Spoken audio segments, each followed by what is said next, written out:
perdagangan jual beli Mas. Ini se- sehari kemarin turun 10% Saudara. Pada shock semuanya seluruh seluruh dunia sepertinya ya. Nah, seluruh dunia shock karena sehari kemarin emas turun 10% ya. Portofolionya yang awalnya hijau jadi merah semuanya. Nah, 2 hari yang lalu uh, demikian juga Bursa Efek Indonesia 2 hari yang lalu uh, bursa turun BI ya BI turun 6% ya turun 6% merah semuanya. Oke. Oke. Terus kemudian ini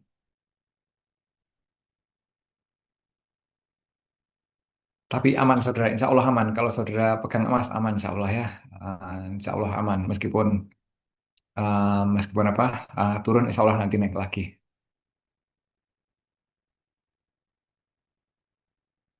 Ya saudara, ini sekarang kita belajar, bukan belajar ya, kita berdiskusi ya tentang manajemen operasi dan teknologi. Uh, Topiknya adalah global operation atau internasionalisasi operation ya. Oke. Nah ini saudara kita mulai dulu ya. Ini saya kelihatan ya, wajah saya kelihatan saudara di depan saudara.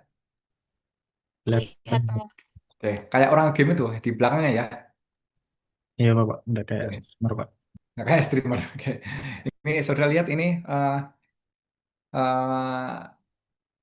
perusahaan Boeing ya. Boeing ini suppliernya, supplier Boeing itu ada banyak.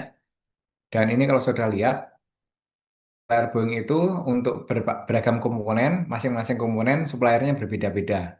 Nah, dengan kata lain, yang namanya Boeing itu bukanlah produk dari satu negara saja, tapi sudah menjadi produk dari berbagai negara karena suppliernya banyak. Sehingga sekarang itu yang namanya produk itu sekarang sudah sulit untuk diidentifikasi asalnya dari mana.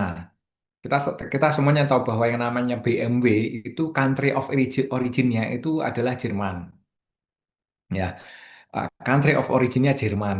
Kemudian Apple itu country of originnya Amerika. Tapi sekarang kita tidak tahu identitas dari Apple itu sebenarnya dibuat dari mana, kita nggak tahu. Nah, oke, kita tahu bahwa Apple itu country of originnya Amerika, made in-nya made in Cina. Tapi apakah semuanya komponennya dari Cina? Enggak juga. Ya, demikian juga yang namanya BMW, BMW itu country of origin-nya itu adalah mana Jerman. Mau dibedakan ya, buatan dan country of origin. Manufacturer dan country of origin itu dua hal yang berbeda. Country of origin itu adalah asal mula dari mereknya itu. Asal mula dari mereknya itu. BMW dari Jepang. Maaf, dari Jepang. Dari Jerman. Toyota dari Jepang. Ya, kemudian apa lagi? Honda dari Jepang. Hyundai dari Korea. Itu country of origin. Tapi kita tidak tahu komponen-komponen di dalamnya itu buatan mana saja kita nggak tahu. Ya. Kayak Toyota, Toyota yang ada di Indonesia, apakah semuanya buatan Jepang nggak juga? Dirakitnya di Indonesia, tapi komponen lokalnya banyak ya. Jadi yang namanya sekarang apa produk itu sudah semakin hilang identitasnya ya. Oke. Oh maaf ini dulu pas ngajar sebelumnya pas mendekati Idul Fitri ya. Jadi ada topik tentang ini. Nah, ini ini apa ini ya? Dulu. Oke.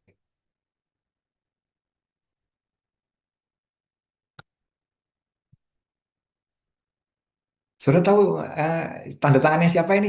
Nah, ini yang paling bawah tanda tangan siapa ini? Bung Hatta Pak. Bung Hatta ya. Atasnya tanda tangannya siapa? Atasnya Bung Hatta. Ibu Mega Pak. Ibu Mega. Yang kanan atas tanda tangan siapa nih? Bapak mungkin enggak, Pak? Bapak kayaknya deh. Oh, ini bukan ini orang terkenal tokoh-tokoh Indonesia ini. Pak Bambang. Budiono, Budiono, ya. Budiono, betul, Budiono ini. Kemudian yang sebelah kiri tandanya siapa nih?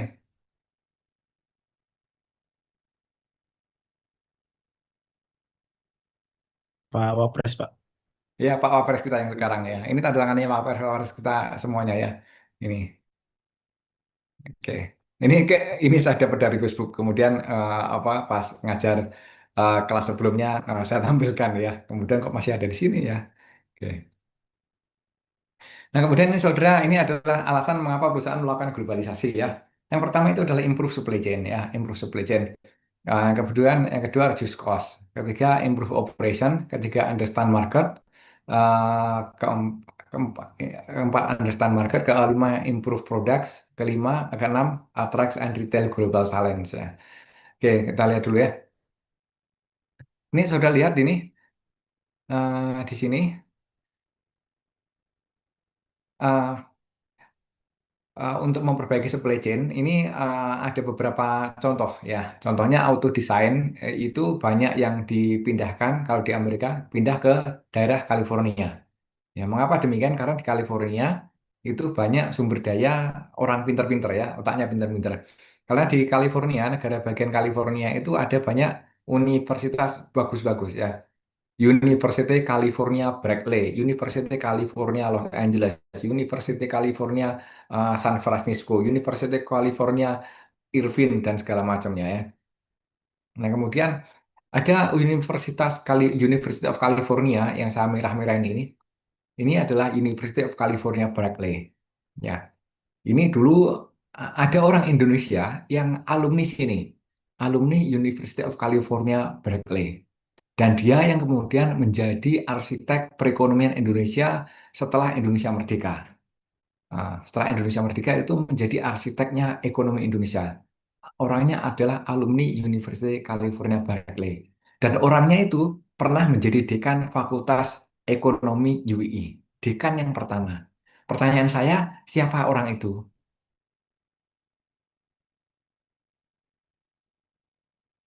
Profesor gitu Pak. Siapa? Profesor gitu. Kalau Prof. Sarjito, rektor. Yang, Oke. oh, nah, itu dokter. Kalau Pak Prof. Sarjito itu dokter. Dokter.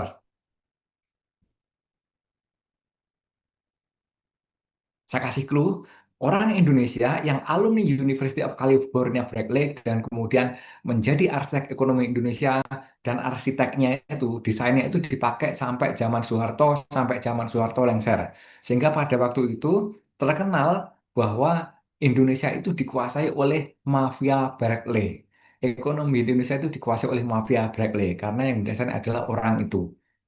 Saya kasih tahu ya, clue-nya orang itu yang pernah menjadi dekan Fakultas Ekonomi yang kita yang pertama dan yang menjadi arsitek ekonomi Indonesia dan alumni Universitas Karya Berkeley itu adalah keluhnya adalah bapaknya Pak Prabowo. Sudah tahu? Pokoknya Sumitro Joyo Hadikusumo ya. Itu fotonya ada di ruang ruang sidang itu ada Pak Sumitro Joyo Hadikusumo ya.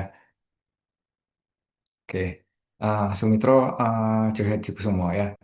Terus kemudian loh kok ada hubungannya sama Prabowo ya? Ada. Nah, ada hubungannya lagi nggak selain itu? Hubungannya dengan Pak Prabowo, Fakultas Ekonomi atau UII secara umum itu? Ada. Ada Pak Prabowo, presiden kita itu, dulu itu punya punya paman. Pamannya itu pada masa dahulu itu kuliah di UII. Tapi kemudian beliaunya gugur pada saat agresi militer di Jogja ya. Beliau menjadi salah seorang pejuang dan gugur di agresi militer di Jogja ya. Ya, seperti itu ya. Wah, kalau gitu, anu Pak, UI pro Prabowo Pak. Enggak pro Prabowo. UI itu pada waktu eh, ini cerita sedikit ya. UI pada waktu Pilpres yang terakhir itu enggak pro Prabowo. Kita pro semuanya. Mengapa? Karena pada waktu itu ketiga calon itu semuanya itu ada hubungannya dengan UI. Ketika calon terdemonya dengan UI ya. Pak Prabowo, ayahnya dulu dekan kita. Kemudian pamannya Pak Prabowo, presiden kita, itu juga alumni UI meskipun gugur ya. Nggak sempat lulus maksudnya ya. Lah kemudian kalau calon yang lain Pak, calon yang lain itu Pak Ganjar Pranowo ya. Wakilnya siapa? Wakilnya calon wakilnya dulu siapa? Pak Mahfud kan? Ya, ya Ya, Pak. Ya, Pak Mahfud itu kan dosen hukum ya, fakultas hukum ya. jurusan fakultas hukum. Jadi juga ada hubungannya dengan UI. Nah, lah kemudian kalau Anis, Anis apa hubungannya dengan UI? Anis Baswedan ya, apa hubungannya dengan UI? Eh, Semuanya ada hubungannya, termasuk yang calonnya Anies Baswedan itu ya, calon presiden Anies Baswedan. Anies Baswedan itu dulu eh, ayahnya itu adalah dosen Fakultas Ekonomi dan juga menjadi dekan di Fakultas Ekonomi UI. Dulu namanya masih Fakultas Ekonomi.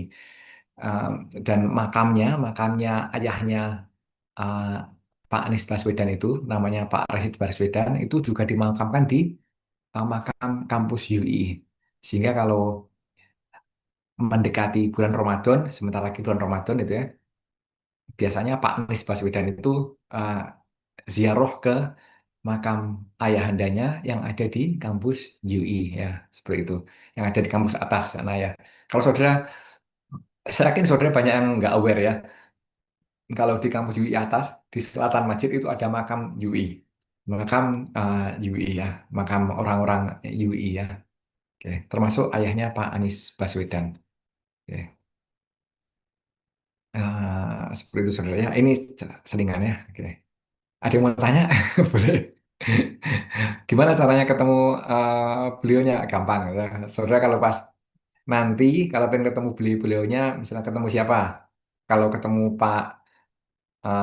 ketemu ayahnya Pak Anies Baswedan ya nggak bisa. Beliau udah almarhum ya. Nah, tapi eh, beliaunya sering diundang ke kampus juga ya. Kalau pengen ketemu Pak Mahfud, gampang.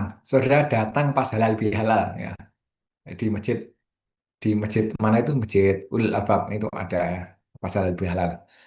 Eh, Ketemu siapa lagi? Ketemu Pak Anies Baswedan itu datang juga pas halal bihalal Fakultas Ekonomi itu FBE Fakultas Bisnis Ekonomi itu ada seringkali juga diundang ya dan sering sering datang beliaunya ya. Boleh. Ada yang mau tanya? Boleh.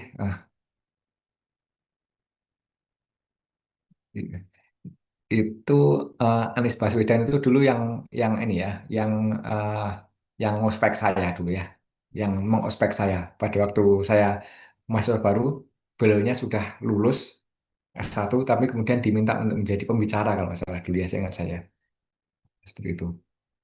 Nah, karena dulu saya alumni kampus sebelah, alumni UGM saya, adik kelasnya Pak Anies.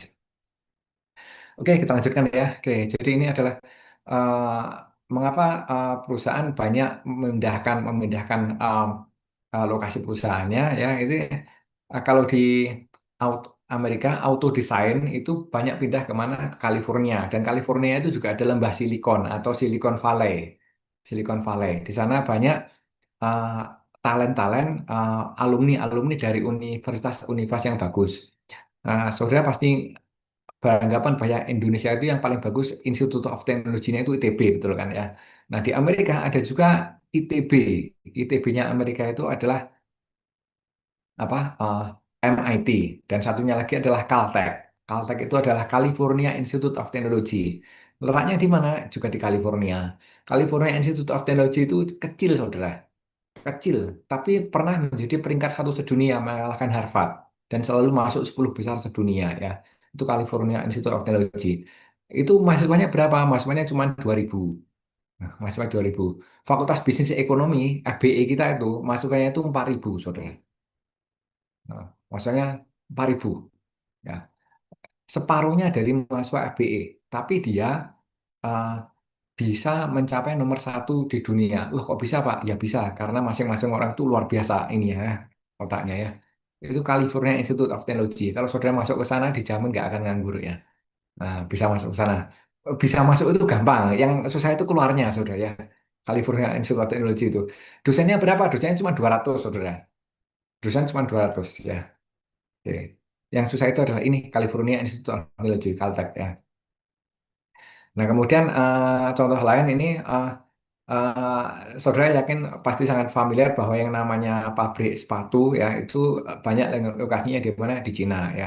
Kemudian parfum manufacturing itu banyak yang berlokasi di mana di Prancis. Karena bahan bakunya itu adalah bahan baku dari bunga, dari serbuk apa itu namanya sari bunga itu apa namanya? Sari bunga yang butiran-butiran itu loh, butiran-butiran bunga. Nah, yang Butiran-butiran bunga itu apa yang di dalamnya? Serbuk sari ya, serbuk sari ya, seperti itu. Mungkin saudara berpikiran dulu Pak, bukannya Prancis itu negara modern Pak? Negara modern, apa ada pertanian di sana? Jangan salah saudara, yang namanya negara-negara Eropa itu pertaniannya itu jauh lebih terurus daripada Indonesia. Ya, negara-negara Eropa itu pertaniannya jauh lebih terurus daripada Indonesia. Yang namanya tanaman tulip itu ya, kalau saudara itu traveling keluar kota gitu ya, itu satu hamparan luas itu warnanya itu kuning semua, merah semua itu luar biasa banyaknya ya, seperti itu. Itu yang saya lakukan dulu pada waktu saya kuliah S3 itu waktu di Eropa itu. Tahun pertama saya itu kemana-mana cuman tahun pertama saya itu cuman jalan-jalan terus kemana-mana gitu ya. Nyewa mobil BMW, pakai SIM C ya, seperti itu ya. Karena SIM Indonesia berlaku kalau di Inggris itu. Untuk apa? Untuk driving, untuk nyetir mobil ya. SIM Indonesia berlaku di Inggris. Kenapa kok berlaku Pak? Karena nyetirnya sama-sama, di jalannya sebelah kiri, setir mobil di sebelah kanan gitu ya. Itu kalau di Inggris, kalau di negara Eropa lain, SIM Indonesia nggak berlaku ya. Tapi hanya berlaku 1 tahun ya, seperti itu ya. Makanya nanti kalau saudara kuliah S3, cari aja ke Inggris ya, lebih enak ya, lebih enak. Jangan ke Prancis ya, ke Prancis nggak enak. Kurang friendly terhadap Muslim ya. Jadi ini adalah contoh perusahaan-perusahaan yang melakukan pencarian uh, uh, bahan baku atau resource untuk produksi ya. Oke. Nah, kemudian ini adalah alasan lain itu adalah berusaha untuk mengurangi biaya ya, mengurangi biaya. Ini biasanya uh, untuk mengurangi biaya tenaga kerja ya, biaya tenaga kerja. Kalau di kawasan Asia Tenggara yang paling murah itu sekarang Vietnam ya. Yang paling murah sekarang itu Vietnam. Bahkan dibandingkan dengan Indonesia, Vietnam itu lebih murah. Termasuk mata uang rupiah itu lebih kuat. Rupiah dibandingkan dengan Vietnam dong. Kalau saudara punya mata uang rupiah, belanja di Vietnam itu laku saudara.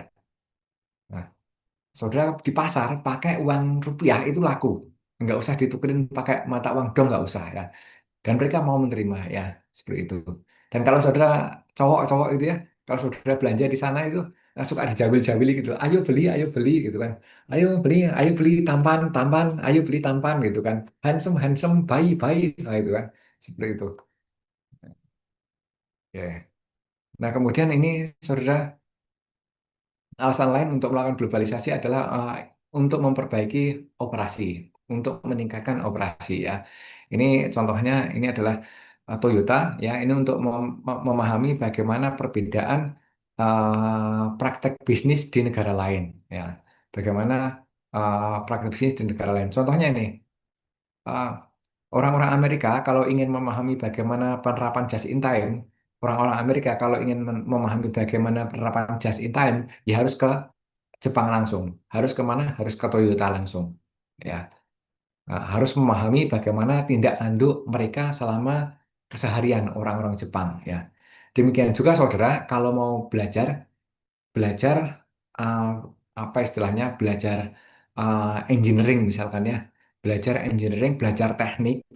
Kalau saudara belajar teknik itu, bayangan saudara mungkin pasti belajarnya hanya menggunakan rumus-rumus, belajar menghitung kalkulator pakai komputer gitu ya. Itu nggak seperti itu saudara.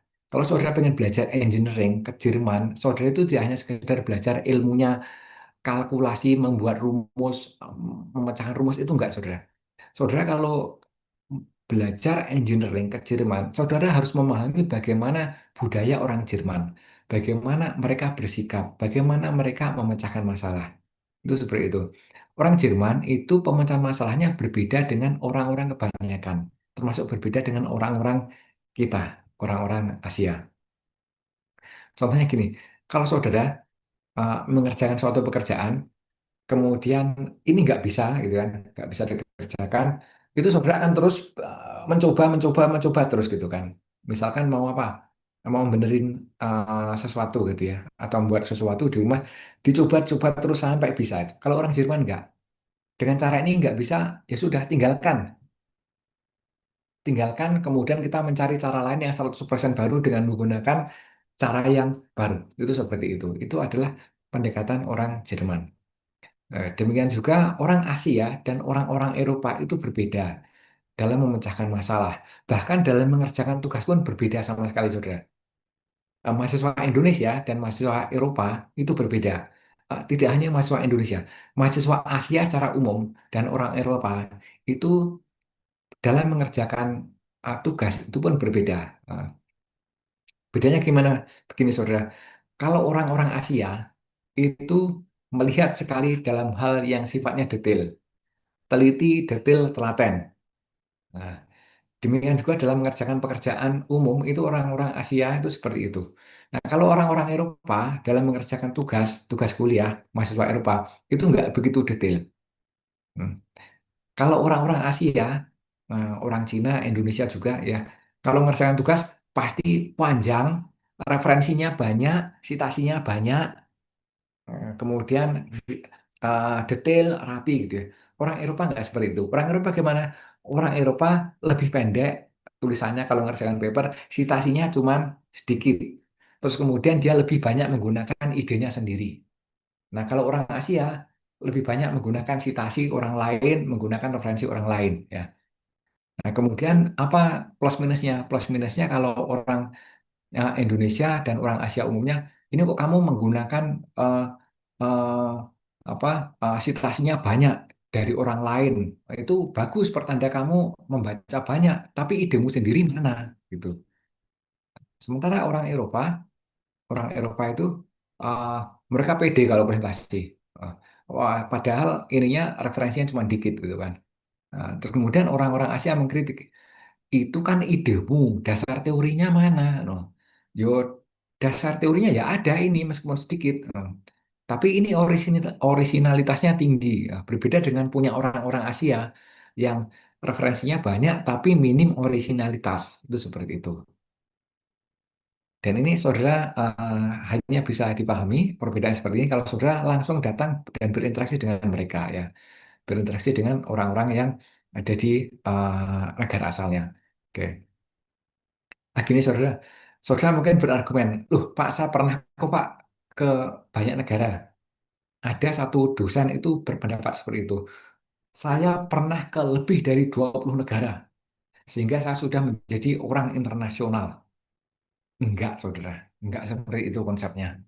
Ada dosen pejabat di universitas kita itu mengklaim bahwa dia pernah lebih dari 20 negara, pergi berkunjung ke lebih dari 20 negara dan telah menjadi orang internasional karena telah berkunjung ke lebih dari 20 negara. Tidak, tidak seperti itu. Lebih baik saudara berkunjung ke satu negara, misalkan ke Australia, ke Inggris, ke Prancis, selama 1 tahun atau 2 tahun, dan saudara belajar di sana atau bekerja di sana, sehingga saudara merasakan bagaimana saudara mengalami konflik, saudara mengalami apa itu namanya perselisihan, saudara berdebat dengan mereka, saudara merasa harga dirinya terganggu, itu jauh lebih bermakna daripada saudara berkunjung ke 20 negara, tapi masing-masing negara hanya 1 minggu, 1 minggu. Ini saya kasih tahu ya. Karena apa? Kalau saudara berkunjung di masing-masing negara 1 minggu, 1 minggu, itu saudara dilayani sebagai seorang tamu. Sehingga saudara diistimewakan. Tapi kalau saudara berkunjung ke suatu negara, selama 1 tahun, 2 tahun bekerja atau belajar, saudara akan mengerti bagaimana saudara misalkan mengalami konflik kepentingan, dan saudara harus fight head to head itu, saudara akan merasakan, dan saudara akan menjadi apa seorang berbeda nanti ya. Oke, seperti itu. Nah, saudara akan memahami bagaimana depresi, karena perbedaan apa? Perbedaan budaya gitu kan. Jangan salah, saudara kalau di luar negeri itu eh, bekerja di luar negeri, saudara itu kadang-kadang itu nggak tahu apa definisinya yang bagus. Definisi pekerjaan yang bagus itu seperti apa? Kadang-kadang saudara nggak tahu loh ya. Karena bagusnya kita, bagusnya orang Indonesia itu belum tentu bagus menurut mereka. Seperti itu. Ya. Makanya orang-orang Amerika itu bersedia datang ke mana? Ke Toyota sekedar untuk belajar Toyota Production System ya. Kemudian banyak juga perusahaan-perusahaan ini mebel yang belajar kemana? Negara-negara Skandinavia. Untuk belajar apa, saudara? Tentang ergonomis ya.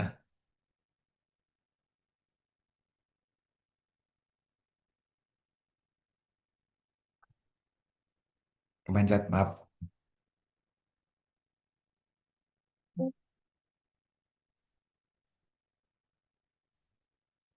Ya, ini belajar tentang ergonomis ya. Ini belajar tentang ergonomis. Apa sih ergonomis? Ini contohnya ergonomis seperti ini, saudara. Ergonomis. Ini adalah contoh ergonomis. Ergonomis itu adalah desain yang sesuai dengan fisiologis tubuh manusia ya. Ergonomis itu adalah desain produk yang sesuai dengan fisiologis tubuh manusia. Ini kalau ini kursinya itu baiknya ya seperti ini ya. Ini saudara lihat di sini bagian, mohon maaf, bagian pantatnya. Bagian pantatnya itu agak melenduk seperti ini, agak melenduk ya. Kemudian ini kalau ada bagian pantat, ujung pantat ini ada yang warna putih kursinya. Kursinya warna putih itu biasanya lebih lembut, saudara. Untuk apa lebih lembut atau kalau nggak lebih lembut, ini ada cekungannya, ada ruangnya. Gunanya untuk apa? Gunanya ini untuk menaruh, menempatkan tulang ekor saudara. Karena saudara pasti punya tulang ekor. Nanti kalau pas di kamar mandi, silahkan diraba. Tulang belakang saudara, ujung tulang belakang saudara paling bawah itu ada tulang ekornya. Ada menonjolnya dikit gini ya. Nah, gini, dikit gitu ya. Kayak berbentuk U gitu. Itu harus dilindungi karena itu adalah ujung dari pusat saraf yang kedua setelah otak. Pusat saraf yang kedua itu adalah tulang belakang ya, medula oblongata ya. Oke. Eh, saya dikit ingat pelajaran SMA karena saya dulu pengennya cita-citanya jadi dokter ya, tapi nggak kesampaian ya. Nah, nggak usah jadi dokter, jadinya dokter aja ya, nggak apa ya. Hmm, karena di rumah sudah ada dokter ya. Oke. Oke, kemudian alasan berikutnya ini adalah understand the market. Understand the market ini tujuannya untuk memahami bagaimana kondisi pasar di luar negeri. Oke. Bagaimana kondisi pasar di luar negeri. Eh, Contohnya gini, saudara. Satu-satunya, contohnya untuk McD ya. McD, satu-satunya McD di seluruh dunia yang ada lesehannya itu hanya ada di Jogja, yang ada di Jalan Malioboro. Sekarang juga ada tutup ya. Yang ada lesehannya itu hanyalah McD yang ada di Jalan Malioboro. Ya, seperti itu. Dan satu-satunya McD di seluruh dunia yang ada nasinya itu cuma di Indonesia. Ya, seperti itu. Yang lainnya nggak ada. Nah, Thailand aja pakai chips, pakai kentang goreng. Nah, Malaysia juga pakai kentang goreng. Yang ada nasinya cuma di Indonesia ya. Oke, seperti itu saudara. Nah, kemudian pertimbangan lain untuk contoh lain ya, contoh lain untuk memahami pasar luar negeri itu juga contohnya adalah masalah merek, masalah merek. Merek di satu negara, di negara asalnya itu belum tentu bisa diterima di negara tujuan yang lain, saudara. Saya kasih tahu, ini sangat ekstrim contohnya ya.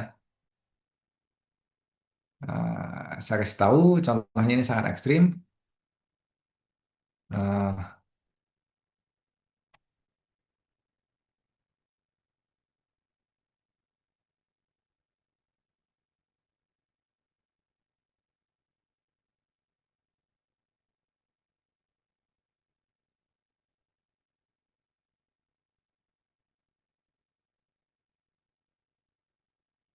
ya,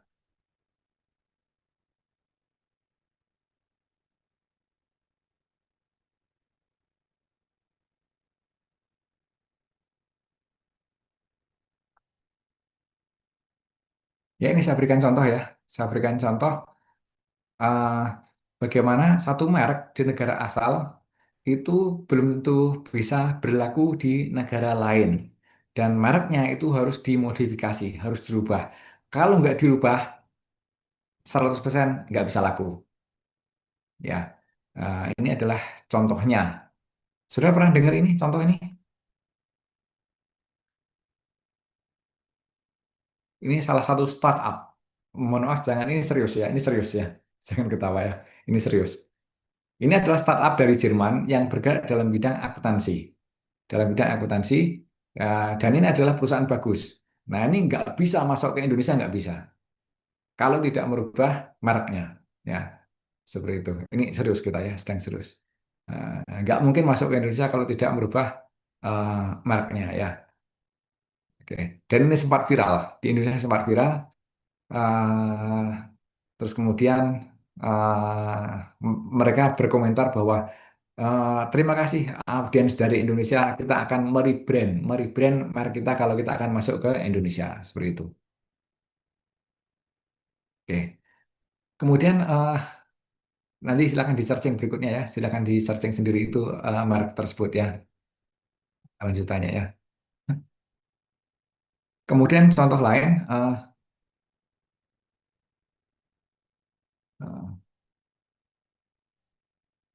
oke, ya lanjut aja dulu. Kemudian ya, ini pertimbangan berikutnya mengapa melakukan globalisasi ya. Ini adalah untuk meningkatkan kualitas produk ya, meningkatkan kualitas produk. Ini contohnya BMW ini melakukan joint research ya dengan perusahaan juga ya. Mengapa demikian?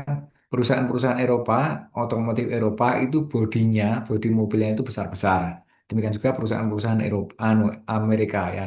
Mereka berusaha untuk belajar dari Jepang, Toyota, mengapa kok Toyota itu atau mobil-mobil Jepang pada umumnya itu kok bisa laku di kawasan Asia dan bagaimana mendesain mobil-mobil yang lebih ramping, yang lebih kecil gitu ya.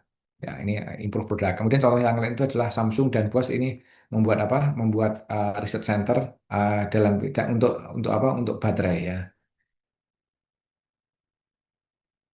Nah, kemudian eh, ini pertimbangan lainnya ini adalah attracts and retail global talents ya. Attracts and global talent ini contohnya kalau di India, India itu ada Indian Institute of Technology. Ini Indian Institute of Technology. Ini lokasinya banyak sekali. Ini ada yang di Delhi, kemudian ada Ahmedabad, kemudian dan lain kota-kota lainnya ya. Ini pernah dilakukan perankingan. Ini Indian Institute of Technology ini semacam ITB-nya India. Hanya saja kalau di India ini di banyak tempat, di banyak lokasi. Dan pernah dilakukan perankingan. Ini rankingnya itu ranking 2 sampai ranking 8 itu dari India semua. Nomor satunya siapa? Nomor satunya itu adalah Tokyo Institute of Technology ya. Kemudian nomor 2 sampai nomor 8 itu India semuanya ya. ITB nomor berapa? ITB nomor 18 ya. ITB itu nomor 18. Nah, jauh jauh dibandingkan dengan India. Padahal India itu ekonominya ya kayak gitu ya. Nah, biasa-biasa aja. Tapi untuk masuk di universitas di India itu sangat susah karena penduduknya di sana itu sangat banyak sehingga kompetisinya sangat ketat ya. Oke. Nah, kemudian ini saudara, saya kasih tahu ya, kalau saudara kuliah di luar negeri atau apa atau bekerja di luar negeri, yang paling susah itu adalah memahami budaya atau etika. Kalau saudara bekerja di luar negeri, masalah ini otak itu nggak masalah. Saudara pinter-pinter semuanya. Tapi kalau masalah budaya, susah sekali dipahami ya. Nah, contohnya apa? Contohnya kalau table manner saja, saudara pasti susah, seringkali kikuk, termasuk saya. Table manner apa yang dilakukan saudara? Pada saat semua orang sudah duduk di tempatnya masing-masing, kemudian sudah sapu tangan yang dibentuk di meja itu ya, sapu tangan yang dibentuk kayak topi itu sudah ditaruh di mana? Napkins ya, napkin sapu tangannya sudah ditaruh di pangkuan, kemudian dibagikan menu. Apa yang saudara akan lakukan? Kalau di mana di budaya Eropa, di budaya Inggris misalnya. Nah, saudara pasti susah untuk menempatkan diri dalam kondisi seperti itu karena harus tahu etiketnya ya, etiketnya harus tahu. Oke. Nah, biasanya kalau sudah dibagikan menu, terus kemudian sudah duduk masing-masing, kemudian napkinsnya, sapu tangannya sudah ditaruh di atas ini, di atas apa, paha, ya. Kemudian dibagikan menu gitu kan, saudara buka menu. Setelah buka menu, apa yang dilakukan? Apakah saudara langsung, oh saya milih ini, saya milih? Enggak, saudara. Biasanya Setelah dikasihkan menu, kemudian saudara ngobrol sama sebelahnya. Ngobrol dengan sebelahnya tentang hal-hal yang positif dari yang ada di menu. Oh, ini kelihatannya bagus. Oh, ini kelihatannya delicious. Oh, ini kelihatannya manis. Ini kelihatannya asin, tapi juga gurih dan segala macamnya. Ber, berkomentar yang sifatnya positif, positif semuanya. Ya, seperti itu ya. Terus kemudian ini contohnya ya. Contoh yang lain ini apa nih? Punctuality. Punctuality itu adalah ketepatan waktu ya. Ketepatan waktu. Saudara kalau misalkan diundang makan malam, atau diundang untuk pertemuan pertemuan kantor itu bagaimana? Nah, ketepatan waktunya itu beda saudara. Kalau saudara di luar negeri di Inggris, saudara diundang makan malam ke rumahnya, ke rumah teman saudara, itu berbeda dengan kalau saudara diundang untuk meeting urusan kantor atau urusan kampus. Kalau saudara diundang untuk urusan meeting kantor atau urusan kampus, urusan pekerjaan, ini punctuality itu ketepatan waktu ya. Saudara harus datang 5 atau 10 menit sebelum jadwal. Misalkan meetingnya jam 10, maka saudara harus datang jam 10 kurang 5 menit atau 10 menit. Itu seperti itu. Tapi kalau saudara diundang untuk makan malam di rumah teman saudara yang orang bule di sana, saudara baiknya datangnya telat sekitar 5 sampai 10 menit ya. 10 menit malah lebih bagus. Sampai 15 menit itu juga boleh ya. Jangan datang terlalu awal. Itu etiketnya seperti itu ya. Oke, jadi kalau untuk urusan kantor tepat waktu datang lebih awal, tapi kalau untuk urusan yang sifatnya personal itu malah sedikit lebih molor sedikit, telat sedikit. Nah, ini berbeda dengan orang Jerman. Orang Jerman, itu tadi Inggris ya saya bilang kan. Orang Jerman jam 11 ya jam 11, jam 10 ya jam 10. Itu kaku mekanistik ya. Seperti itu. Nah, demikian juga orang Jepang. Orang Jepang itu kaku sekali ya. Seperti itu. Jam 11 ya jam 11 ya. Seperti yang sudah saya sampaikan sebelumnya itu ya waktu membahas just in time. Kemudian saudara lihat ini berikutnya apa nih? Lunch break. Lunch break, saudara, kalau saudara besok misalkan ya uh, bekerja di luar negeri atau kuliah di luar negeri, banyak orang makan siangnya itu bawa dari rumah. Termasuk saya juga bawa dari rumah. Ya, saya bawa dari rumah biasanya saya bawa nasi, kemudian sayur rebus, misalkan bayam, bukan bayam sebenarnya, sawi. Sawi itu sana itu apapun pokoknya sayur hijau yang ada daunnya itu mereka selalu menyebutnya spinach di, disebutnya sebagai bayam ya. Entah itu sawi, entah itu bayam itu sendiri, entah itu daun apalah pokoknya yang daun hijau itu disebutnya spinach gitu kan. Nah, saya makanya makan siang saya itu nasi, kemudian spinach itu, terus kemudian biasanya saya pakai salmon ya, salmon bakar grill ya, atau ayam ya, udah itu. Wow, kemudian dikomentari, wow kamu makannya sehat sekali ya, padahal yo terima kasih saya bilang gitu, padahal saya bisanya ya cuma masak itu gitu ya. Nah, saudara uh, berkomentar seperti itu tadi, berkomentar tentang makan siang, uh, itu juga sensitif saudara ya, sensitif. Nah, kalau kita makan siang itu satu kantor itu biasanya bareng-bareng di satu ruangan besar gitu ya. Dan saudara sebenarnya melirik apa yang dimakan oleh temannya itu sangat saru. Melirik apa yang dimakan oleh temannya itu sangat saru. Nah, sangat apa itu menyalahi etika karena eh, melihat menunya teman itu menunjukkan kesehatan badan yang ada di teman saudara itu ya. Kalau makannya itu misalnya berlemak terus, wah berarti badannya nggak sehat ya. Kalau makannya uh, berlemak terus, oh, ini berarti penuh dengan penyakit. Ya, itu bagian dari privasi. Intinya seperti itu ya. Oke, seperti itu. Oke, nah ini saudara, yuk coba saudara ini tes case dulu. Ini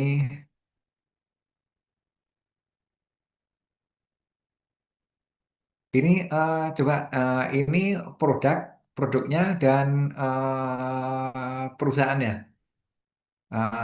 Mana ini yang saudara pilih? Apa nama produknya dan apa nama perusahaannya?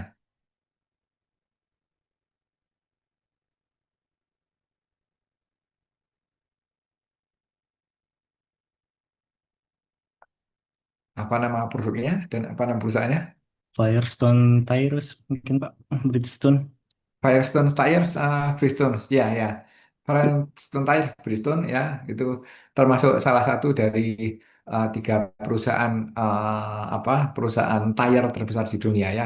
Ingat the rule of three, the rule of three itu di segala jenis industri itu biasanya ada tiga perusahaan yang dominan dan maksimal itu lima. Satu, dua, tiga itu perusahaan besar, kemudian empat limanya itu sebagai pengekornya. Biasanya satu, dua, tiga itu besar, empat, lima itu jaraknya jauh, jauh lebih kecil maksudnya ya. Nah, Firestone Tires itu Bridgestone ya ada lagi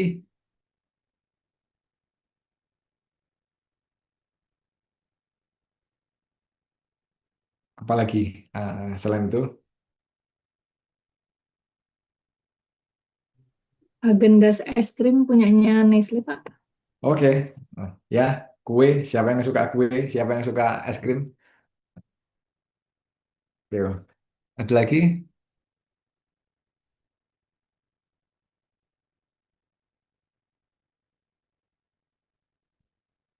Haagen-Dazs es krim punyanya Nestle terus apa lagi saudara ada yang ini lagi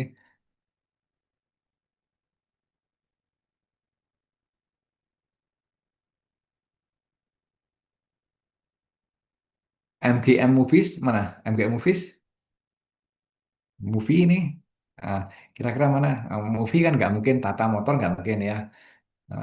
Ah, Bridgestone juga nggak mungkin ya. MGM Movies kayaknya Sony ya. Kemudian Lamborghini Auto, Lamborghini itu apa? Mobil ya, auto. Kemungkinan Tata Motor ya, Tata Motor Limited. Kita lihat cek.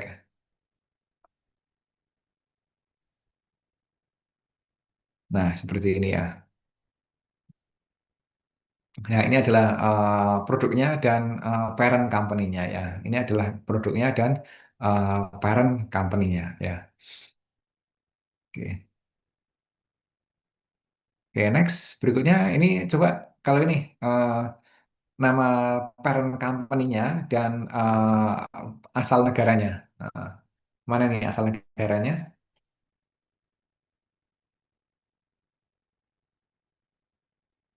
Yang jelas ini nggak ada yang dari Inggris nggak ada. Ini semuanya nggak ada yang dari Inggris. Yang dari Great Britain nggak ada. Ya,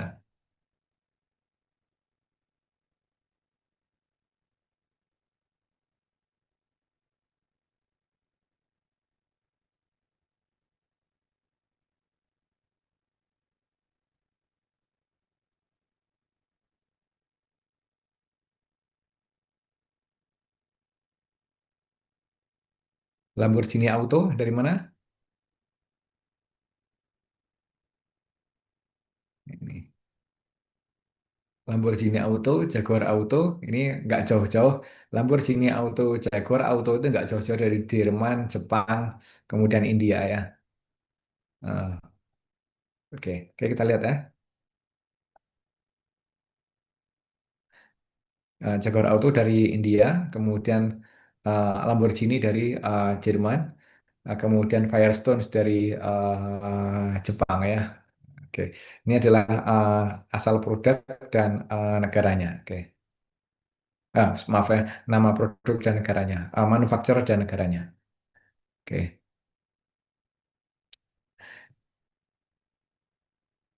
oke ini semuanya tentang apa, saudara, tentang internasionalisasi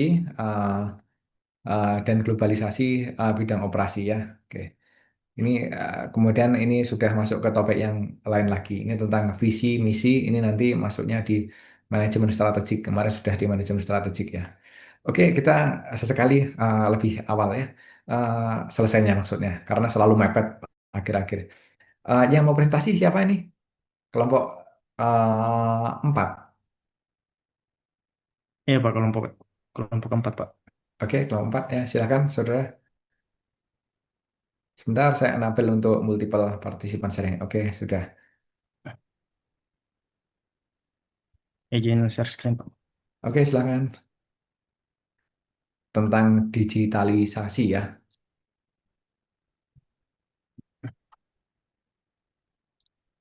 Apakah sudah terlihat Bapak? Oke, sudah mastering digital transportation of sales. Oke, Oke, Bismillahirrahmanirrahim. Assalamualaikum warahmatullahi wabarakatuh. Bapak Ibu dan rekan-rekan sekalian, terima kasih atas kesempatan yang diberikan kepada kami. Pada hari ini kami akan mempresentasikan sebuah artikel yang berjudul Mastering the Digital Transformation of Sales.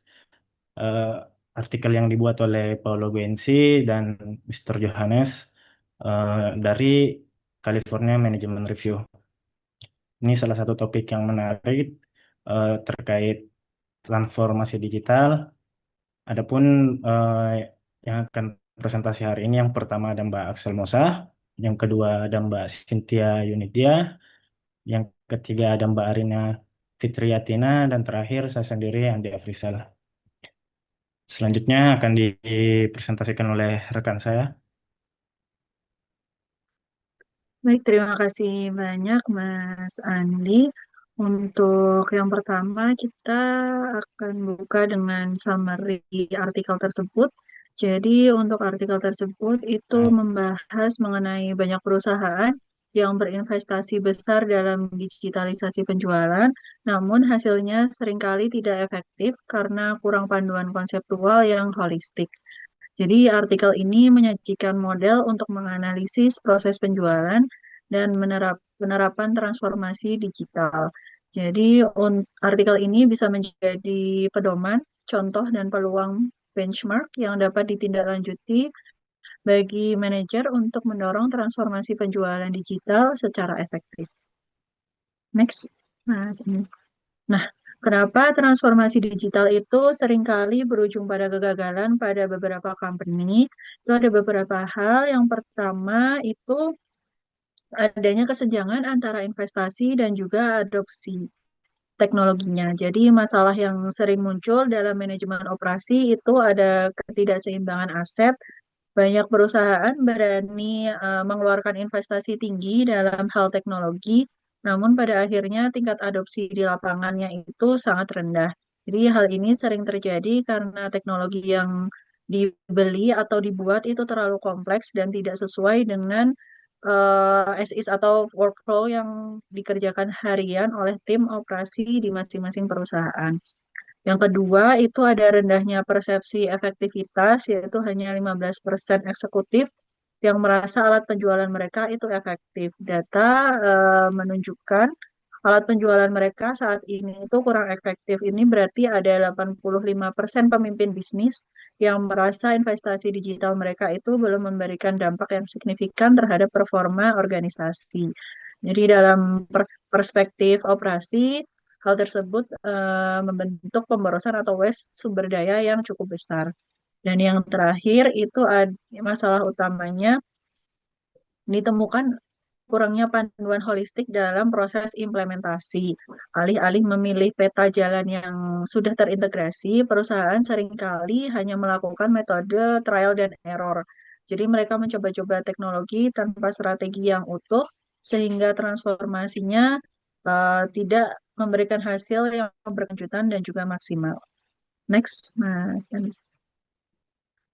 Next lagi. Nah, untuk frameworknya atau key points-nya ini ada beberapa yang pertanyaan kunci yang untuk menuju transformasi digital terkait penjualan. Yang pertama itu ada what atau analisis proses penjualan. Jadi kita harus menjawab apa sebelum menyentuh teknologi. Itu kita perlu melakukan audit operasional terhadap penjualan yang ada pada perusahaan saat ini. Kemudian kita mengidentifikasi titik mana aja yang mendesak untuk dilakukan digitalisasi. Kemudian, contohnya itu mungkin ada bagian administrasi pesanan atau pelacakan stok secara real time atau proses sistem pembayaran. Pada intinya itu kita tidak bisa mendigitalisasi apa ya semua problem, tapi kita harus merapikan prosesnya terlebih dahulu, kemudian memberikan sentuhan atau proses transformasi digital. Nah, kemudian yang kedua itu ada why, yaitu tujuan digitalisasi itu apa. Kita harus memahami alasan dibalik mengapa. Nah, dalam manajemen operasi ini kita sering dihadapkan pada dua pilihan besar, efisiensi atau efektivitas. Jika kita fokus pada efisiensi, kita lebih ingin proses yang lebih cepat dengan biaya yang lebih rendah.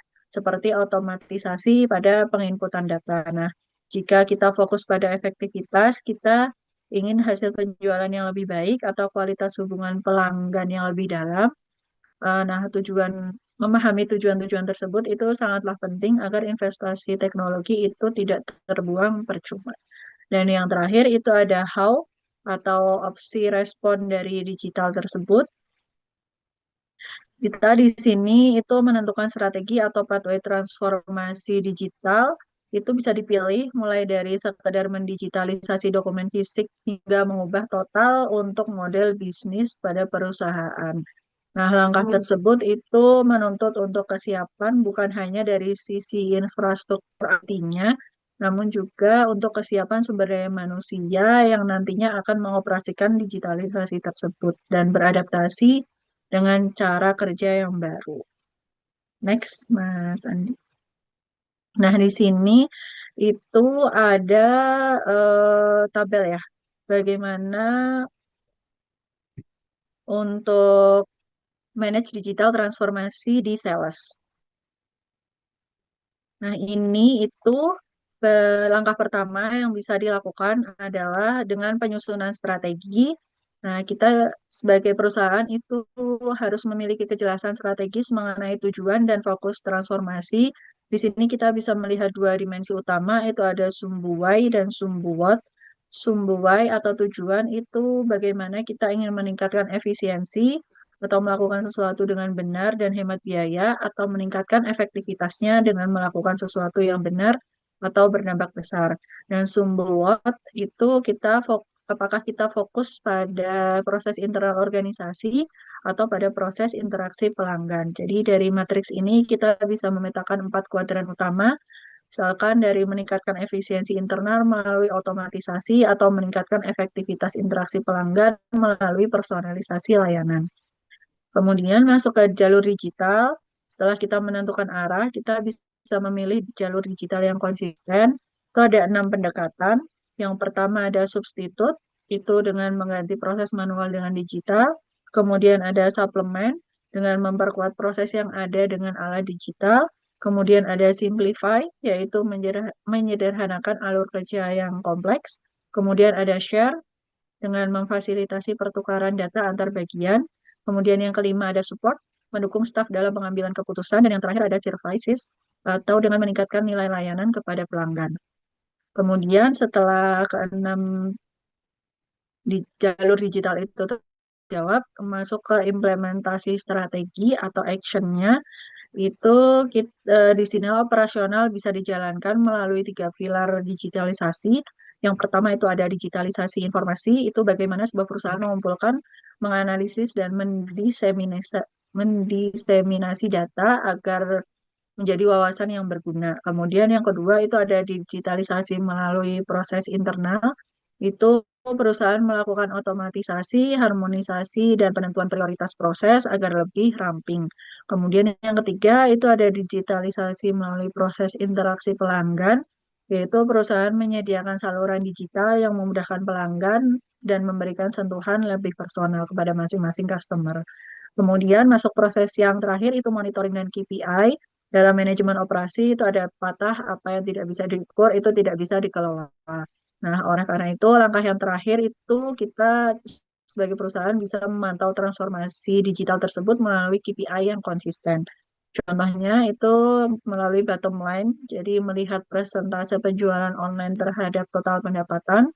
Kemudian ada cost, itu bisa dengan mengukur penghematan biaya operasional. Kemudian selanjutnya ada proses, memantau kecepatan proses dan kemudahan layanan secara mandiri. Kemudian yang keempat ada customer, itu melihat pertumbuhan pengguna dan tingkat respon. Kemudian yang terakhir itu ada learning and innovation, jadi menilai munculnya ide-ide baru dan adaptasi organisasi terhadap sebuah perubahan. Nah, jadi kesimpulan dari model ini itu menunjukkan transformasi digital yang sukses dalam penjualan itu memerlukan sinkronisasi antara strategi yang jelas di awal dan juga eksekusi operasional yang terukur di akhir. Jadi dengan model ini perusahaan tidak hanya asal-asal terlihat digital, tapi benar-benar menjadi lebih kompetitif secara operasional sehari-hari. Next, Mas Andi. Nah, selanjutnya ini kita akan melihat analisis proses penjualan. Jadi dalam memandang efektivitas operasional, itu sebuah perusahaan tidak hanya melihat hasil akhir angka penjualan, tapi bagaimana proses di dalamnya dikelola. Yang pertama itu dengan customer interaction process atau kita fokus pada proses interaksi dengan pelanggan. Nah, di sini itu kita sebuah perusahaan mencakup seluruh aktivitas di mana terjadi komunikasi langsung dengan pelanggan, mulai dari identifikasi prospek siapa yang kita sasar, kemudian presentasi nilai produknya, hingga tahap negosiasi untuk mencapai kesepakatan. Nah, insight nanti yang akan didapatkan itu ada di efisiensi. Di sini diukur dari seberapa baik tim internal itu mengubah interaksi menjadi sebuah konversi. Kemudian yang kedua ada proses internal atau di balik layar. Nah, proses internal ini berperan sebagai mesin pendukung di balik layar atau di back office-nya. Jadi aktivitas ini dilakukan tanpa kehadiran pelanggan, tapi dampaknya itu sangat menentukan kualitas interaksi di lapangan. Aktivitas utamanya itu mencakup perencanaan kunjungan yang strategis, kemudian pelatihan tim sales agar tetap kompetitif, kemudian manajemen wilayah itu memastikan distribusi sumber dayanya tetap merata dan optimal. Nah, insight yang dapat diperoleh oleh perusahaan itu tanpa proses internal yang kuat, interaksi pelanggan akan menjadi tidak terorganisir dan tidak efisien. Next, Mas Andi. Nah, kemudian kita akan mengidentifikasi masalah itu berdasarkan ada 4 lags, itu 4 kekurangan utama yang biasanya menghambat proses manualnya. Nah, ini yang pertama itu ada lack of knowledge atau kurangnya data dan info. Masalah pertama ini menjadi kurangnya pengetahuan dalam operasional manual, itu data seringkali tersebar atau tidak tercatat dengan baik di internal perusahaan, sehingga para manajer itu sulit mengambil keputusan berbasis data yang akurat. Jadi teknologi ini harapannya bisa hadir untuk memastikan informasi mengalir secara real time. Kemudian yang kedua itu ada lack of speed atau prosesnya masih lambat. Jadi masalah kecepatan ini proses manual identik dengan birokrasi dan langkah-langkah yang berulang atau redundan. Jadi yang membuat operasional itu menjadi lebih lambat. Nah, transformasi digital ini bertujuan dan diharapkan juga untuk mengeliminasi hambatan waktu tersebut agar prosesnya menjadi lebih cepat. Dan yang ketiga itu ada lack of reach atau tidak bisa menjangkau ke pelanggan. Jadi yang ketiga ini keterbatasan jangkauan. Jadi tanpa platform digital, kemampuan sebuah perusahaan untuk berinteraksi dan melayani pelanggan itu sangat terbatas oleh jarak dan juga waktu. Jadi digitalisasi ini bisa diharapkan untuk memecahkan batasan fisik sehingga operasional itu bisa menjangkau pelanggan di mana saja, baik di dalam negeri maupun di luar negeri. Kemudian yang terakhir itu ada lack of value. Nah, untuk yang terakhir ini berkaitan dengan kurangnya nilai atau relevansi. Jadi seringkali dalam proses manual, sebuah perusahaan itu memberikan layanan yang bersifat satu untuk semua, jadi tanpa personalisasi di masing-masing. Sedangkan untuk nilai lebih atau value yang tercipta saat perusahaan bisa memberikan sesuatu yang personal dan relevan bagi setiap pelanggan itu dapat membantu eh, setiap pelanggan itu bisa dengan bantuan analisis dari data-data digital. Seperti itu. Jadi proses operasional itu jika masih mengalami satu dari 4 hambatan ini, disitulah bisa diinkludkan untuk intervensi teknologi yang diperlukan oleh masing-masing perusahaan agar efisiensi dan efektivitas yang dibahas di slide sebelumnya itu bisa tercapai. Next. Yang selanjutnya bisa dilanjutkan oleh teman saya. Terima kasih. Baik, presentasi saya akan lanjutkan. Merujuk pada penjelasan rekan saya sebelumnya, the four legs dapat diatasi dengan 6 jalur transformasi digital yang terdiri dari substitut, yang berarti bahwa teknologi dapat menggantikan peran manusia secara sepenuhnya. Contohnya order online otomatis. Untuk yang kedua, suplemen bertujuan untuk melengkapi di mana dengan menambah saluran baru untuk melakukan interaksi. Yang ketiga, service, yaitu dengan memberikan layanan digital kepada mitra atau klien. Yang keempat, simplify, yaitu dengan menyederhanakan suatu proses sehingga menjadi lebih mudah. Yang kelima, support, bertujuan untuk mendukung para sales agar lebih dalam melakukan tugasnya. Dan yang terakhir yaitu dengan cara share dengan membagikan pengetahuan antar tim. Next. Selanjutnya saya akan menjelaskan mengenai beberapa klasifikasi perusahaan dan terkait studi kasusnya.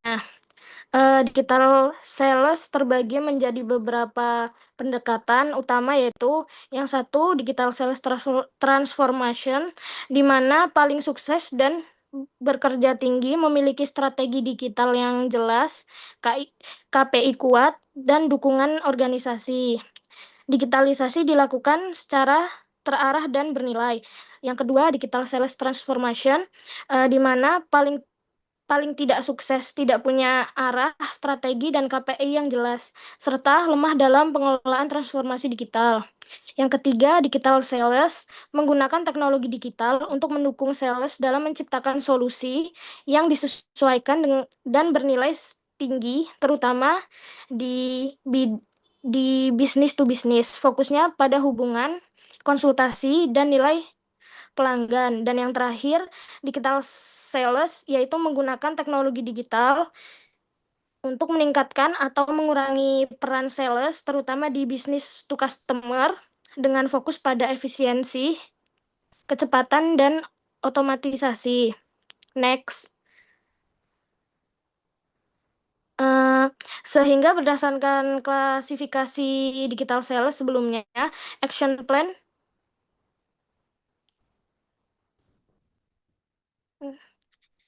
next, Kak.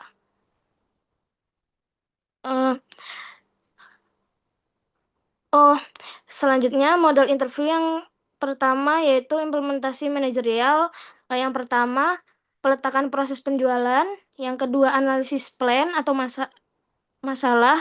Yang ketiga, pilih jalur 6S yang sesuai. Dan yang keempat, ketetapan KPI. Next. Sehingga berdasarkan klasifikasi digital sales sebelumnya, action plan yang dilakukan perusahaan harus disesuaikan dengan kondisinya.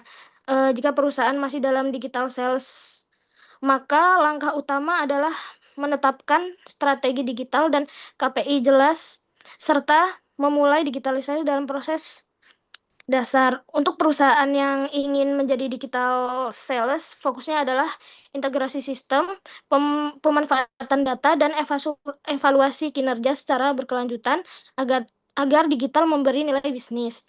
Pada digital sales, action plan difokuskan pada penguatan peran sales melalui tools digital, pelatihan, dan kolaborasi tim. Sedangkan pada digital sales, perusahaan perlu mengotomatisasi dan menyederhanakan proses penjualan untuk meningkatkan efisiensi dan kecepatan.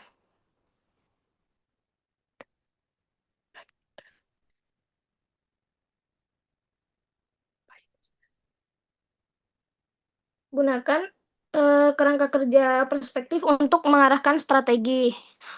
Yang pertama yaitu pemetaan proses, mulai dengan memetakan seluruh proses penjualan secara rinci. Yang kedua yaitu analisis matriks untuk mengurangi kerumitan, grafik sederhana yang membagikan seberapa penting sebuah proses. Fokus utamanya dapat dengan memprioritaskan proses yang sangat penting, namun saat kinerja buruk. Yang ketiga, identifikasi masalah dan solusi. Dalam proses tersebut kurang tepat karena jalur yang dipilih tidak sesuai. Atau yang keempat, analisis biaya manfaat dibandingkan estimasi investasi yang dibutuhkan. Dan yang terakhir, tentukan aksi KPI, tetapan tindakan spesifik dan indikator kinerja. Baik, selanjutnya presentasi akan dilanjutkan oleh rekan saya. Terima kasih. Ya, terima kasih Mbak Axel. Oke, selanjutnya untuk terkait dengan Digital Transformation of Sales Guidelines for Managers. Jadi di sini kita bisa melihat ada tabel 6.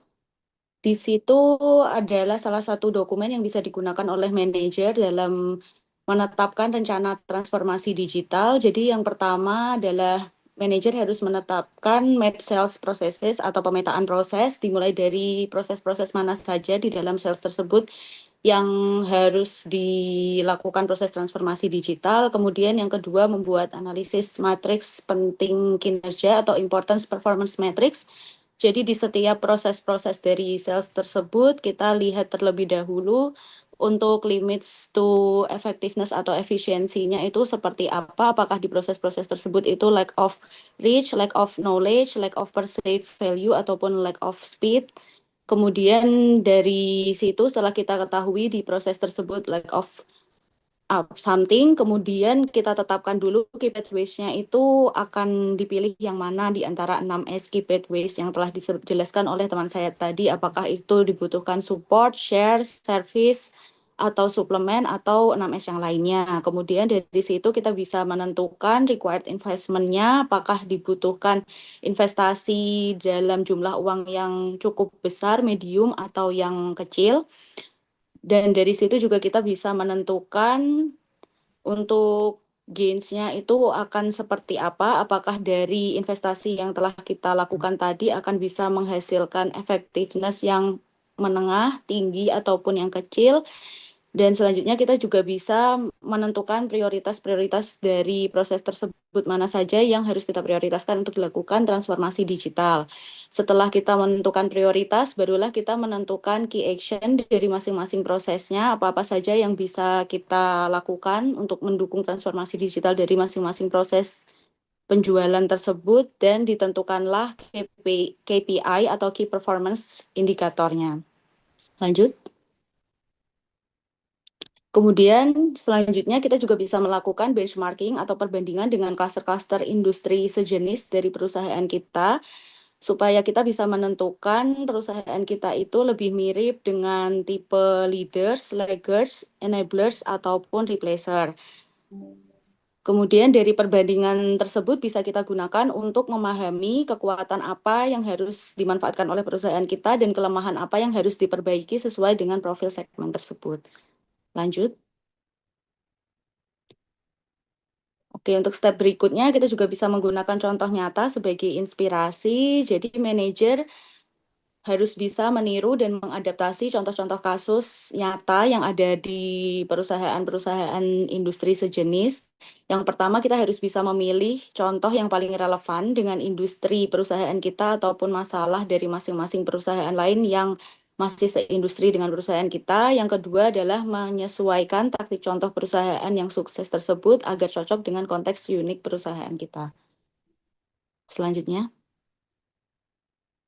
Oke, ini ada salah satu contoh untuk digital transformation, terutama di sales.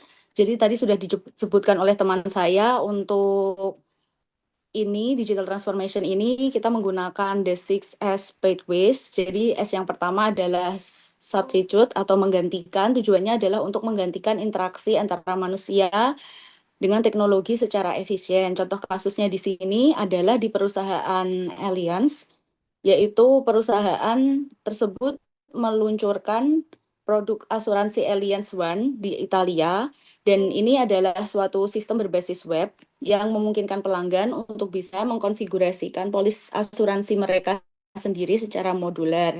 Jadi tidak perlu lagi mereka untuk menemui agen asuransi untuk menghitung dan juga membuat penawaran secara manual, karena dengan sistem Allianz One tersebut secara algoritma itu sudah bisa menggantikan peran agen penjualan asuransi tersebut dalam membuat penawaran standar, sehingga proses menjadi sangat cepat dan juga lebih murah. Untuk contoh umumnya yaitu di portal e-commerce B2B atau business to business, biasanya pelanggan bisa melakukan pemesanan ulang atau reorder secara otomatis tanpa perlu menelpon tenaga penjualan.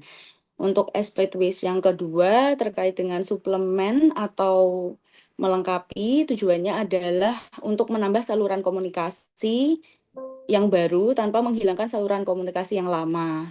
Sebagai contoh adalah penggunaan video conference yang memungkinkan pelanggan untuk bisa hadir secara fisik melalui Skype, Zoom, ataupun Teams untuk melakukan pertemuan pendahuluan ataupun follow up tanpa mereka harus terbang jauh ke lokasi penjualan tersebut.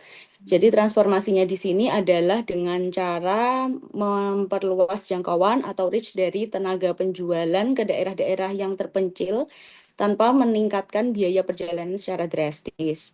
Untuk S yang ketiga yaitu service atau melayani, tujuannya adalah untuk memberikan layanan digital yang bernilai tambah kepada pelanggan.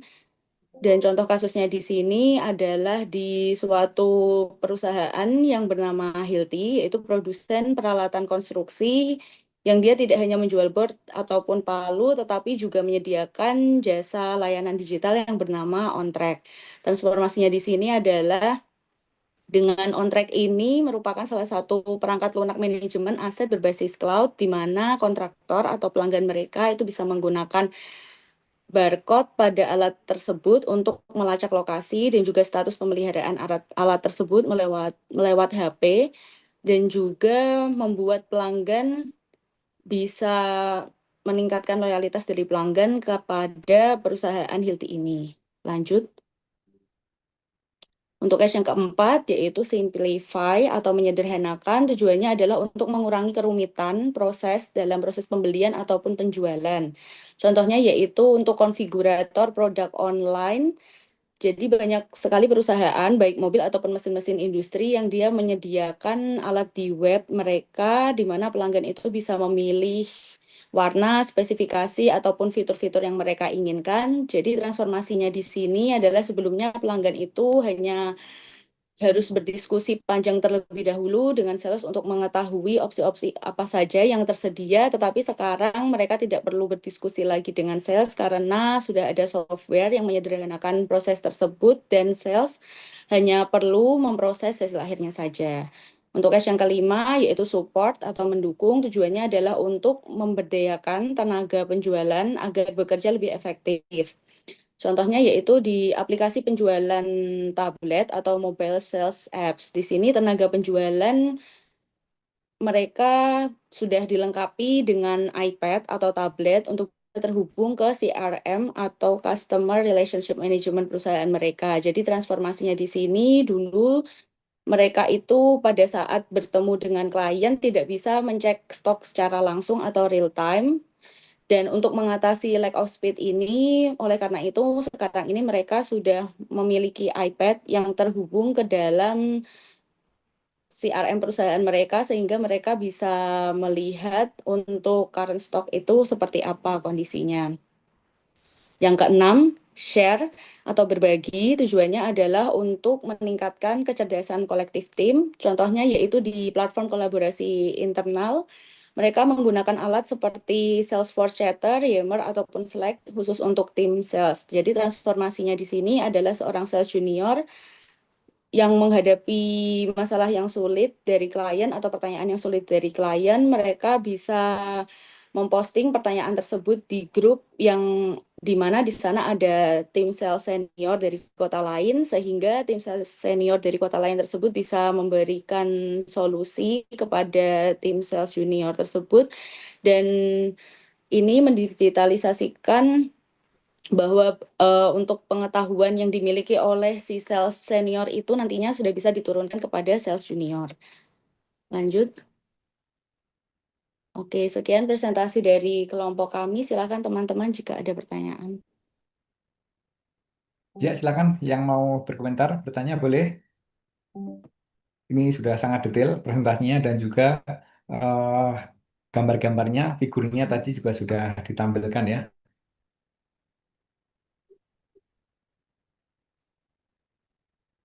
Yuk, silakan yang mau berkomentar, bertanya boleh juga silakan.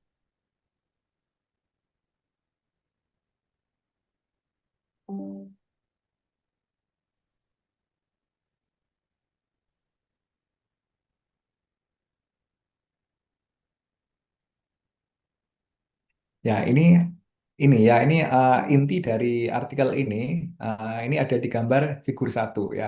Gambar figur satu ini sudah menjelaskan semua ringkasan dari artikel ini. Ini membahas tentang what, eh, apa yang dilakukan, apa yang menjadi fokus dari transformasi digital, kemudian why, mengapa kita melakukan transformasi digital, tujuannya untuk apa. Terus kemudian ini ada beberapa apa istilahnya ya, jalur ya, ada jalur untuk melakukan transformasi digital ya. Apakah itu untuk menyederhanakan, untuk mendukung atau support, ataukah untuk simplify? Nah, ini ada beberapa, ada 6 ya, seperti itu. Ya, silakan ada yang mau bertanya, berkomentar. Oke, ya sudah. Kalau nggak ada ya sudah ya, jangan dipaksakan ya. Oke. Eh, Saudara semuanya, ini kita pertemuan keberapa? Ke-6 ya, pertemuan ke-6 ya. Oke. Pertemuan ketujuh ini saya akan coba dengan menggunakan asinkron ya. Saya akan coba dengan menggunakan asinkron. Nanti akan saya upload video di mana di Google Classroom. Terus kemudian saya minta saudara untuk melakukan analytics ya. Nah, sekaligus nanti saudara biar bisa merasakan bagaimana sih rasanya kuliah di luar negeri, misalnya seperti itu ya. Karena nanti yang saya upload ini videonya adalah video dari kuliahnya eh, dosen di luar negeri ya. Saya carikan yang dari tempat saya kuliah dulu, kemudian saudara nanti akan menganalisis ya. Agar seolah saudara merasakan bagaimana sih rasanya kuliah di luar negeri, eh, bahasa Inggrisnya bikin pusing apa enggak, berapa persen yang bisa ditangkap gitu loh ya. Kalau apa, uh, kuliah mendengarkan orang kuliah menggunakan bahasa Inggris ya. Kemudian ngomongnya cepat apa enggak, ya. Masih bisa nangkap apa enggak, masih bisa menulis apa enggak, itu kerasa banget nanti ya. Nanti akan saya upload di Google Classroom. Terus kemudian nanti saya akan minta saudara untuk membuat analytics ya, semacam ringkasan gitu. Terus kemudian ada komentar kritisnya, nggak panjang-panjang, paling-paling cuma 1 halaman atau 1.000 kata, itu seperti itu. Oke. Ini saya coba dengan Google Classroom dan sekaligus agar saudara merasakan ya pemanasan lah. Siapa tahu nanti saudara ada kesempatan kuliah ke luar negeri ya, atau ditugaskan ke luar negeri ya, seperti itu. Ah, Kemudian ujiannya nanti seperti di mata kuliah sebelumnya, ujiannya take home. Saya minta saudara untuk membuat artikel dan nanti artikelnya diupload di Google Classroom juga, sehingga saudara tidak perlu ujian datang ke kampus ya. Terus kemudian nanti kalau saudara misalkan ingin lulus cepat dalam arti saudara ingin publikasi sebelum tesisnya selesai, kan saudara harus wajib publikasi ya. Saudara harus wajib publikasi. Saudara artikel yang saudara gunakan untuk tugas ini bisa di-upgrade, bisa di-rewrite, ditulis ulang agar menjadi artikel dan dipublikasikan di jurnal atau conference bisa, sehingga tanpa saudara harus menunggu menunggu apa? Menunggu tesisnya selesai. Itu bisa ya. Oke. Eh, Bisa ditangkap ya saudara ya. Saudara harus publikasi ya. Nanti kalau salah satu syarat lulusannya harus publikasi, dan artikel untuk mata kuliah ini bisa digunakan untuk publikasi. Kalau saudara uh, menulis ulang di write agar sesuai dengan standar jurnal atau standar conference, kemudian saudara nanti bisa langsung mengklaim sebagai publikasi, dapat nilai gitu ya. Oke. Ada yang mau ditanyakan boleh? Izin Pak. Untuk izin Ya, Pak, ya silakan. untuk topik Eh, UASnya itu apa aja Pak? Ada Puasnya nanti, puasnya, satu aja? Oh, UASnya nanti take home. Saudara dulu waktu manajemen operasi bersama saya. jangan operasi. Dengan budaya strategi kita. Pak sama Pak. Strategi, aduh, sampai Gimana? lupa. Manajemen strategi bersama saya ya. Manajemen Ya, strategi. strategi Pak. Ya, ya, Pak. strategi ya. Itu kurang lebih sama seperti itu. Kurang lebih sama seperti itu ya. Seperti itu. Jadi membuat paper kemudian di satu topik yang kekinian dalam bidang manajemen operasi, terus kemudian nanti diupload ya. Nah, itu formatnya adalah format-format artikel, format-format menulis ilmiah. Karena salah satu tujuan dari S2 itu berbeda dengan S1. Kalau tujuan S2 itu salah satunya adalah melakukan sintesis pengetahuan. Kalau S3 itu sudah creating knowledge. Kalau S2 itu baru sintesis pengetahuan. Knowledge synthesis, kalau S3 itu knowledge creation ya seperti itu. Kalau S1 itu baru baru knowledge absorption ya, penyerapan ilmu pengetahuan. Jadi kayak minum air dulu sebanyak-banyaknya untuk S1. Jadi lebih banyak satu arah komunikasinya. Kalau S2 itu uh, dua arah ya. Kalau S3 itu malah lebih satu arah tapi mahasiswa S3-nya yang lebih aktif itu seperti itu. Nah, jadi nanti uh, saudara akan membuat artikel dan di sini apa istilahnya menuntut kemandirian saudara ya, kemudian saudara inisiatif saudara untuk mencari bahan untuk istilahnya mendigest apa yang sudah dipelajari di mata kuliah ini untuk disampaikan dalam paper gitu ya, seperti itu. Ini ada yang mau ditanyakan lagi boleh? Siapa tadi? Ada yang menanyakan? Kayaknya lebih dari satu tadi yang mau bertanya. Ya, izin Pak, Ya, yang masalah publikasi tadi Pak, berarti ah, untuk mata kuliah publikasinya yang dapat nilai berarti nanti ya Pak, bisa ya diklik betul. kalau di-upload ya berarti ya Pak. Ya, ya, betul, betul. Jadi, kalau untuk mata kuliah saya ini yang sekarang itu tidak ada publikasi, khusus untuk memenuhi tugas ujian akhir saja. Tapi kalau nanti saudara pada waktu mau lulus itu kan harus publikasi. Publikasinya tidak harus dari tesis, boleh dari mata kuliah yang pernah saudara ikuti. Nah, yang menjadi masalah itu gini, eh, seringkali mahasiswa itu belum punya bahan untuk publikasi. Seperti itu. Sementara tesisnya itu juga masih OTW, jadi dilema, eh, mau publikasi belum bisa, tesisnya masih OTW gitu kan. Nah, ini salah satu cara untuk mencuri start gitu ya, seperti itu. Oke, bisa ditangkap ya, saudara. Ini teman-teman saudara kemarin yang saudara baru semester berapa nih? Semester satu ya? Satu. Ya, semester. Kemarin di yang angkatan sebelumnya itu ada yang baru semester 2 juga sudah publikasi ikut conference ke Thailand ya. Ikut conference Thailand datang ke sana kemudian bisa diklaim sebagai publikasi nanti untuk apa? Untuk kelulusan ya. Wah Pak, nanti kalau publikasinya hanya ecek-ecek gimana Pak? Saudara boleh publikasi lagi yang lebih bagus juga boleh. Kalau kalau saudara pengen nilai yang lebih bagus juga boleh ya. Seperti itu. Tapi kalau yang pertama adalah untuk tujuannya menggugurkan kewajiban dulu, untuk antisipasi kalau saudara pengen lulus cepat gitu loh ya.